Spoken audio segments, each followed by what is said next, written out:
Okay. Okay, bismillahirrahmanirrahim. Assalamualaikum warahmatullahi wabarakatuh. Jadi hari ini saya Haris Asla dan rakan sebelah saya Iqmal Hakim ingin membentangkan kertas cadangan yang bertajuk Parcel Dropbox. Jadi apa sebenarnya yang kami ingin lakukan untuk projek inovasi kami ialah kami ingin menghasilkan satu produk yang dapat membantu menyelesaikan masalah pengguna berkenaan dengan penerimaan barangan yang dibeli secara atas talian.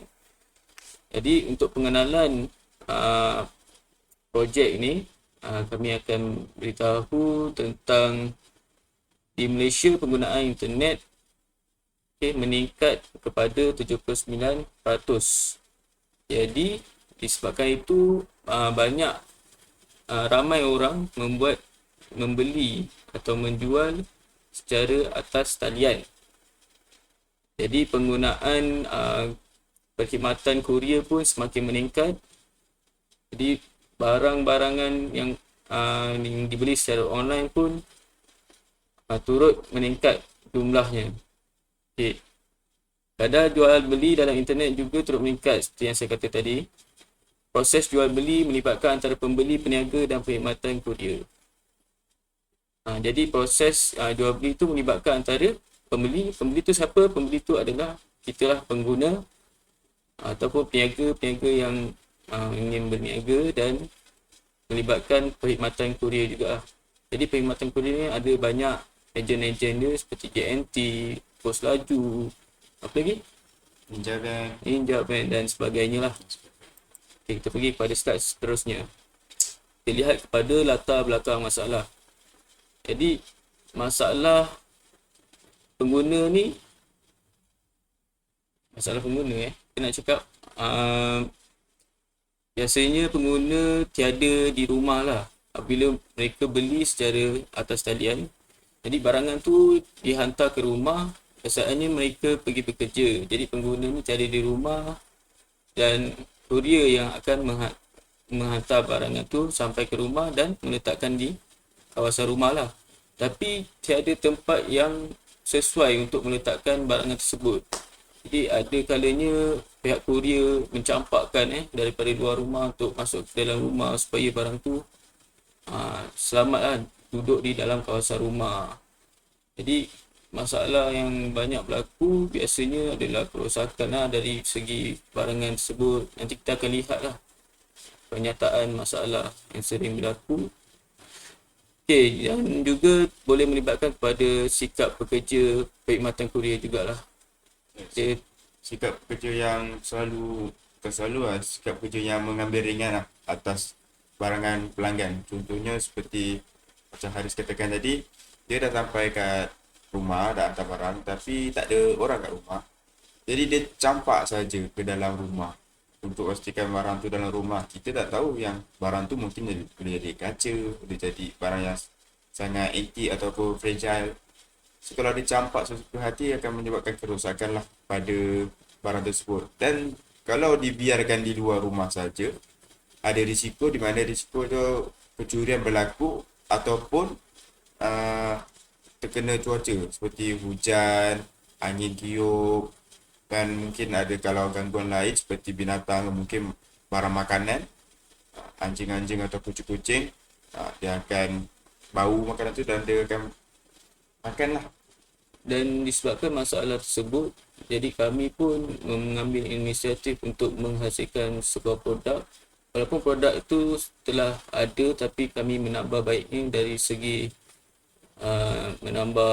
sistem elektronik bagi meningkatkan keselamatan barangan supaya barangan tidak rosak dan mengurangkan risiko pencurian.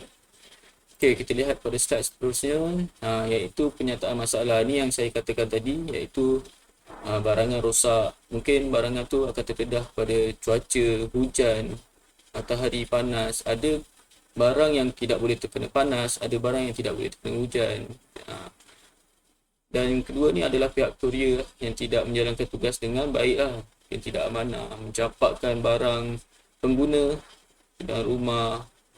Okay, disebabkan mungkin kesilapan pengguna juga, tiada tempat yang yang sistematik untuk diletakkan barangan tersebut. Yang ketiga, kecurian barangan lah, seperti yang dikatakan oleh Ikmal tadi. Okay, barangan tu ditinggalkan di kawasan perumahan dan senanglah untuk orang lain atau pencuri untuk mengambil barang tersebut. Okey, objektif untuk projek kami ini ada dua sahaja, iaitu mengurangkan jenayah kecurian dan mencipta tempat meletak perusahaan barangan yang selamat dan sistematik. Jadi dua lah kami, poin yang kami nak kata penting kat sini adalah dari segi keselamatan dan juga yang lebih bersistematik. Okey, skop untuk produk kami ni adalah kawasan perumahan lah, yang mungkin tiada orang di rumah. Maksudnya bukannya rumah tu kosong, rumah tu ada orang tapi orangnya pergi bekerja, jadi dia tak ada masa kat rumah nak tunggu barang tu sampai. Okay. Kalau barang yang besar mungkin kita boleh letak tarikh yang bila kita ada di rumah untuk dihantar. Kalau barang-barang yang kecil ni biasanya tak apalah, kita tak ada di rumah pun boleh dihantar, bila-bila masa pun boleh dihantar. Jadi produk ni amat membantulah sebenarnya untuk pengguna, untuk selesaikan masalah pengguna. Jadi golongan bekerja dan kawasan perumahan yang terbuka. Terbuka tu maksudnya tiada rumah yang macam tak ada pagar. tak ada pagar lah dekat rumah tu. Orang senang untuk masuk ke kawasan perumahan. Okey, untuk kajian literature adalah kajian-kajian lepas. Kita lihat ada dua gambar di mana ni di luar negara. Di Malaysia kurang menggunakan box, parcel box ni. Di luar negara memang dah sentiasa digunakan . Ada yang diletakkan di dinding, ada yang diletakkan di lantai di depan hadapan rumah. Dan dia secara manual lah.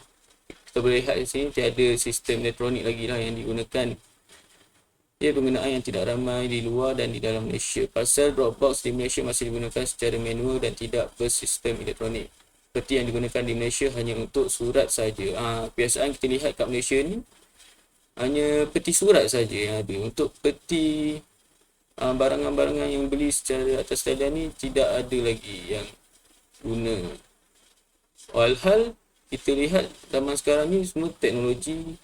So beli barangan semua secara atas talian. Banyak barangan yang dibeli secara atas talian, tapi yang di rumah hanya ada peti surat untuk menerima surat sahaja. Jadi keselamatan barangan pengguna tidak terjamin lah. Okay, mungkin pencuri senang lah untuk buka lock ke apa ke. Walaupun benda tu dah di lock, mungkin pencuri senang untuk mengumpil dan mengambil barang di dalam lock tersebut, peti tersebut. Okey, kronologi. Untuk kronologi peti pos yang pertama adalah dipasang di Paris pada tahun 1693. So itu adalah peti pos yang pertama lah yang ada di Paris. Dan pada tahun 1829 seluruh Perancis dah memiliki dia punya peti pos masing-masing lah. Kalau dekat Perancis adalah dia punya negeri-negeri, dia punya daerah-daerah. So setiap negeri dan daerah tu dia dah ada dia punya peti pos masing-masing lah. Dan pada 1890 peti pos yang pertama ditemui di Asia iaitu di Hong Kong, China. So itu adalah peti pos yang pertama yang ditemui dalam Asia. Yang jadi kita jumpa dekat Perancis. So pada 1890 barulah Asia ni dah jumpa satu peti box. Dan peti pos digunakan sehingga hujung 1990-an. Yang di Hong Kong lah dia digunakan sampai 1990-an. Dan sekarang kalau kita tengok dekat mana-mana negeri kita dan negara kita dan negara luar, lebih banyaklah peti pos yang telah digunakan. Okey, kita lihat kepada slide yang seterusnya. Ini adalah gambar contoh-contoh peti pos yang ada di luar. Ini adalah jenis-jenis peti pos. Ada yang peti lampu. Peti pos tu diletakkan berdekatan dengan lampu. Ada peti tiang, dia berbentuk seperti tiang lah peti pos tu. Dia yang dilekatkan pada dinding, peti dinding namanya. Okey, ini juga sama peti dinding lat law, tapi dia sama dengan peti dinding, cuma jenama dia yang berbeza, lat law. Okey. Okey, untuk analisis trend atau style, parcel Dropbox ni yang sedia ada di Malaysia tidak mempunyai fungsi elektronik lah dan masih dalam penggunaan secara manual. Okey, tidak seperti di luar negara, ada juga yang elektronik tapi tak ramai juga yang pakai. Kat Malaysia mungkin Kat Malaysia banyak peti box yang more kepada surat sahaja dan tak ada jenis yang untuk parcel, untuk hantar barang-barangan. Hanya untuk surat semata-mata. jadi seperti betul. Okey, kita lihat pada slide seterusnya. Ciri-ciri produk sedia ada. Jadi produk yang sedia ada sekarang ni dia untuk struktur, ciri-ciri struktur terbuka dan kurang selamat. Maknanya dia hanya terbuka peti tu, kita masukkan dan tutup seperti biasa. Orang lain boleh buka balik. Tak ada kunci je. Okay, bentuk dia mesra pengguna lah. Nampak cantik lah bentuk dia kan. Bahan sederhana, warna menarik. Pembuatan boleh diselenggara. Okay, kita boleh repair lah kalau ada kerosakan. Pemasangan dari kilang kita beli, kilang yang buat kita belilah. Sistem manual, masih lagi manual. Okay, kita lihat pada kajian pengguna. Okay, kat sini kita dah Edarkan Google Form. kepada pengguna-pengguna dan ada 20 respons. So daripada 20 respons tu 75% adalah lelaki, 25% adalah perempuan. Jadi dari segi umur kita boleh lihat kat sini 18 hingga 22 tahun Yang lebih ramai lah menjawab responden ni. berbanding dengan umur-umur yang lain lah, 23 hingga 26 tahun, 27 hingga 30, 30 hingga 50. Jadi 27 hingga 30 tahun tiada dalam senarai lah. Okey, adakah anda gemar membeli barang secara atas talian? Ini adalah soalan yang kami beri kepada responden lah untuk menjawab. Jadi majoriti kata ya, 95% kata ya. Gemar membeli barang secara atas talian. Okay, kita pergi kepada slide seterusnya. Apakah kaedah yang anda pilih untuk menerima barangan yang dibeli di atas talian? Jadi ramai pengguna atau responden kita menjawab menggunakan perkhidmatan penghantaran ke rumah. Mereka lebih prefer untuk barang tersebut dihantar terus ke rumah. Jadi mereka tidak perlu datang ke pos ke untuk mengambil barang tersebut, untuk beratur yang panjang. Okay, dengan situasi COVID sekarang ni yang lebih kita kurangkanlah pergi kepada tempat-tempat yang orang ramai seperti pejabat pos. Kita pilih untuk hantar barang tu sampai ke rumah adalah lebih baik lah untuk situasi sekarang. Okey, slide seterusnya, adakah anda sering tiada di rumah ketika kuliah sampai untuk menghantar barangan? Majoriti berkata ya. Ramai responden daripada yang menjawab ni berkata ya kerana mungkin mereka pagi tu bekerja, malam baru ada di rumah. So Korea pula perkhidmatannya adalah waktu siang sahaja, malam tiada. Okey, adakah anda sering tiada di rumah ketika okey dah ada. Okey, seterusnya adakah anda merasa bahaya sekiranya barangan anda ditinggalkan di dalam kawasan rumah anda? Jadi majoriti berkata 75% berkata ya lah.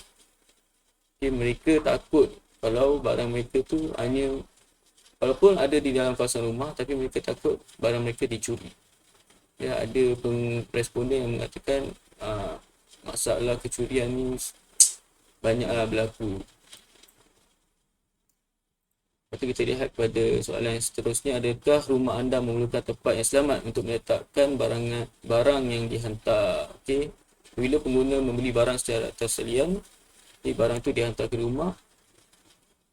Jadi tak ada tempat untuk letakkan barang. Mereka memerlukan tempat yang selamat untuk meletakkan barangan tersebut. Majoriti berkata ya lah. Okay, ada beberapa orang saja yang mengatakan tidak, 10% saja responden yang mengatakan tidak perlu. Okay. Jadi ini adalah design thinking process. So ini adalah kita punya sistem atur lah ataupun kita punya cara-cara function dia. So first kali barang yang dihantar oleh pihak kurier akan sampai ke rumah. So postman akan sampai ke rumah, dia akan call ke ataupun dia akan sampai dan barang tu dia akan masukkan ke dalam parcel box. So setelah dimasukkan ke dalam parcel box, barang itu akan jatuh dengan selamat. Dia bukan jatuh berdebu. So design kami ni memang kami dah design tinggi dia. Cantik lah. Cantik untuk jatuh. Daya impas dia yang kurang semua. So dia akan jatuh dengan selamat. Setelah barang tersebut jatuh, sensor yang ada di dalam parcel box tu akan mengesan barang di dalam parcel box. Dan setelah sensor tu kesan barang, dia akan menghantar mesej kepada pengguna. So barang tersebut akan selamat dalam parcel box tersebut dan terlindung lah daripada cuaca, daripada kecurian. So apabila kata pengguna ni baru sampai rumah, baru balik kerja, baru nak ambil barang, so dia boleh ambil dengan selamat lah. Buka pintu dan dia ambil barang tersebut. Okey, kita lihat pada slide seterusnya. Ini adalah garis masa yang kami gunakan lah untuk menghasilkan produk kami ni. Pertama empathy, kedua define, ketiga ideate, 4 prototype dan kelima test. Jadi empathy ni seperti yang kita tahu, dia adalah perhatian lah terhadap masalah pengguna berkenaan dengan bungkusan barangan yang terima dari pihak kurier. Jadi biasanya barangan seperti yang kami katakan pada awal-awal tadi, barangan rosak, mungkin barangan terkena hujan, barangan dicampak dari luar rumah oleh pihak kurier. Proses pengumpulan barangan di pusat-pusat pengumpulan tidak dijalankan dengan baik. Barangan dicampak-campak di pusat pengumpulan barangan tersebut. Barangan tidak diperolehi ni maksudnya bukan pengguna tu tak dapat barang. Barang tu dah dihantar, mungkin barang tu telah dicuri, hilang. Dalam sistem pembelian secara online tu kita boleh lihat menunjukkan barangan tu telah sampai, tapi bila kita ada kat rumah tengok barang tu tiada, mungkin barang tu dicuri. Okey, yang kedua adalah define, kemampuan untuk menghasilkan produk. Jadi define ni adalah kemampuan untuk menghasilkan produk. Dia ada banyak segi. Dari segi kewangan ni kita boleh mohonlah bantuan penaja seperti Malaysia Social Innovation, MySI. Jadi kalau kamu nak tahu lebih lanjut tentang MySI ni, boleh google lah. Memang dia, MySI ni salah satu organisasi yang membantu siapa-siapa yang ingin menghasilkan produk inovasi untuk dipasarkan juga. Jadi segi yang kedua adalah logistik menggunakan perkhidmatan kurier di Malaysia lah. Jadi untuk penghantaran, apabila kita dah hasilkan produk tersebut, kita nak hantar, kita gunakan perkhidmatan kurier lah. Okey, sumber bahan-bahan bangunan yang boleh digunakan pakai seperti kayu di bengkel lah. Jadi secara fizikal ni kita boleh lihat berpengalaman dalam pertukangan. Jadi kami pun adalah pengalaman dari tukangan basic untuk menghasilkan produk tersebut lah. Untuk mental, kami berfikir idea-idea untuk menghasilkan produk ni, membuat kajian-kajian lepas, melihat maklum balas daripada pengguna. Idea adalah lakaran bagi produk. Yang sebelah kiri ni, apabila produk kami tu diletakkan di pagar rumah. Ini adalah yang sebelah kanan tu, parcel in tu adalah mulut, area, kawasan untuk parcel tu dimasukkan. Ini adalah lakaran-lakaran yang kami telah lakukan. Ada sedikit nota-nota. Ini bukan prototype yang sebenarnya, ini adalah soft model. Saya betulkan ada kesilapan kat situ. Ini adalah soft model yang kami telah buat. Nanti kami akan tunjukkan video bagaimana Pengujian proses untuk menyimpan, masukkan barang tersebut, ambil barang. Pengujian ni belum lagi lah. Pengujian ni akan dilakukan selepas prototype yang sebenar tu siap. Ini adalah flowchart. Flowchart. Kita mula daripada idea lah. Kita menjana idea, saya dan Hikmah menjana idea nak buat apa yang perlu kita buat sebenarnya, apa kajian-kajian lepas kita lihat. Okay. Lepas tu terhasillah tajuk pasal Dropbox tu, menganalisis masalah pengguna. So daripada analisis tersebut kita dapatlah masalah pengguna, kerosakan fizikal barangan, keselamatan barangan. Okay, melakar bentuk Dropbox, membuat penambahbaikan parcel Dropbox, seterusnya membuat model parcel Dropbox, membuat pengujian terhadap parcel Dropbox dan pembentangan projek. Jadi ini adalah Gantt chart. Jadi sekarang nak masuk pada minggu ke-7 lah. Masih lagi dalam perancangan bahan lah. Okay. Okay, cadangan produk inovasi ada 3. Kami menambah baik daripada produk sedia ada. Kami letak sistem mekanikal lah pada laluan masuk untuk masukkan barang, masukkan parcel tersebut lah. Yang kedua, menggunakan sistem elektronik, menggunakan Arduino lah. Jadi yang ketiga ni, dia masih lagi dalam sistem elektronik untuk menghantar notifikasi lah kepada pengguna apabila barang tu telah masuk di dalam box tersebut. Okay, kriteria reka bentuk. Ada 5 kriteria untuk kecenderungan produk lebih bersistematik dan selamat. Kreativiti melibatkan idea baru lah dalam penghasilan produk reka bentuk. Dapat memperbaiki, menambah fungsi produk sedia ada bagi memberi manfaat yang lebih baik atau lebih berbagai fungsinya. Jadi untuk keaslian reka bentuk ni, produk sedia ada, kami gunakan produk yang sedia ada dan kami tambah baik produk tersebut. Okay, untuk kekuatan, kualiti dan kebolehpasaran ni, produk yang dihasilkan mempunyai ciri kekuatan lah. Kami gunakan kayu kerasan dan ketahanan lah.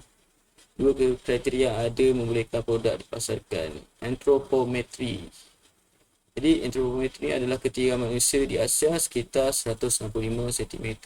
Jadi untuk keselesaan perkhidmatan kurier tu nak letak barang tu selesa lah mengambil bungkusan barangan. Jadi pengguna pun nak ambil bungkusan barangan tu pun selesa lah. Jadi kita ukur mengikut ketinggian. Jadi pengguna yang menggunakan adalah dalam kalangan manusia berumur 17 tahun ke atas dan ketinggian mereka sesuai dengan umur mereka, tiada sakit-sakit. Untuk anggota badan, ianya selesa. Okey, untuk spesifikasi reka bentuk, Ikmal. Okay. Untuk spesifikasi reka bentuk, so kita ada dalam 7 lah, 7 ke 8. So yang pertama adalah konsep. Konsep reka bentuk produk bagi produk yang kami akan menghasilkan adalah parcel Dropbox yang lebih sistematik dan juga selamat serta mesra pengguna. Yang kedua adalah reka bentuk. Reka bentuk produk yang kami akan hasilkan adalah penambahbaikan daripada produk yang sedia ada. Macam kita tahu, produk sedia ada sekarang peti surat saja, tapi untuk meletakkan surat saja. So sebabkan kami dah membuat kajian bahawa banyak pembelian secara online berlaku, jadi kami cuba untuk membuat peti parcel box. Okay. Fungsi produk ini digunakan untuk menerima barangan yang dibeli secara atas talian dan sistem pengesan akan mengesan barangan dan menghantar notifikasi kepada pengguna. So itulah kita punya function, kita punya produk. So produk tu kita nak pastikan selamat, menerima selamat, lepas tu barang tu dapat diterima dan pengguna dapat tahu bila barang dia dah sampai. Yang seterusnya adalah struktur. So struktur produk direka khas bagi keselesaan pengguna. So macam tadi kita dah terangkan anthropometri semua.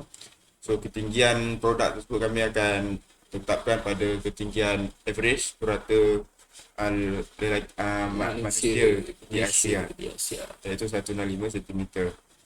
Dan juga kami punya saiz parcel box tu mengikut saiz purata barang-barang yang telah dibeli. Ada dia punya ada dia punya saiz dia. Yang seterusnya adalah bahan. Produk ini dihasilkan dengan menggunakan bahan seperti kayu dan besi untuk menjamin ketahanan produk. Okay. Seterusnya adalah pengenalan. Pengenalan produk ini adalah mudah dan mesra pengguna. Serta pengendalian ini juga adalah automatik lah. Tak perlu nak susah kan. Dan akhir sekali adalah kos. Harga yang berpatutan dan mampu bilik untuk dipasarkan. Okey, kita lihat pada slide yang seterusnya adalah peluang projek. Jadi untuk peluang projek ni kami menggunakan Arduino, sensor ultrasonic, kayu, engsel, plywood, skru, paku dan Arduino GSM. Jadi untuk proses pula kita ada 3D design, sketching, coding dan juga cutting. Pengujian juga kita ada dua pengujian, iaitu non-destructive, iaitu pengujian yang tak memusnah lah.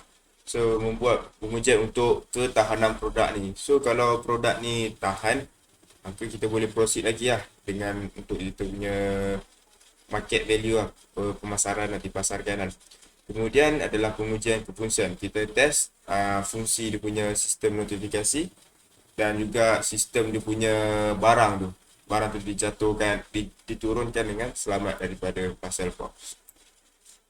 Okey, kesimpulannya, produk parcel box dapat membantu menyelesaikan masalah pengguna, terutamanya kepada pengguna yang sering menukar perkhidmatan jual beli secara atas talian. Juga dapat membantu menurunkan kes-kes jenayah, dan kami berharap untuk kes jenayah ni mencapai sifar kes jenayah di Malaysia. Okay. Ini adalah lukisan teknikal lah yang dibuat oleh Ikmal. Okay. Yang ni adalah produk. Ini pandangan Hadapan. Okay. Hadapan. Tu yang bawah tu pandangan atas. Itu adalah pandangan sisi. Okay, pandangan sisi. Kita dah letak punya ukuran lah. Ni tinggal kami nanti bila masuk bengkel, kami akan ikut ukuran yang diberikan. Okay, sekarang ni kita hendak melihat video, okay, untuk soft model macam mana ianya berfungsi. Okay, lihat kat situ, tangan memasukkan barangan atau parcel dan sensor akan mengeluarkan bunyi tip dan kami akan buka pintu dan mengambil barang tersebut lah. Itu adalah bagaimana ianya berfungsi lah, soft model kami untuk parcel box. Okay, jadi itu sahajalah pembintangan daripada kumpulan kami berkenaan dengan projek yang kami ingin laksanakan, iaitu parcel Dropbox. Okay, sekian. Terima kasih. Assalamualaikum warahmatullahi wabarakatuh. Kita jumpa lagi.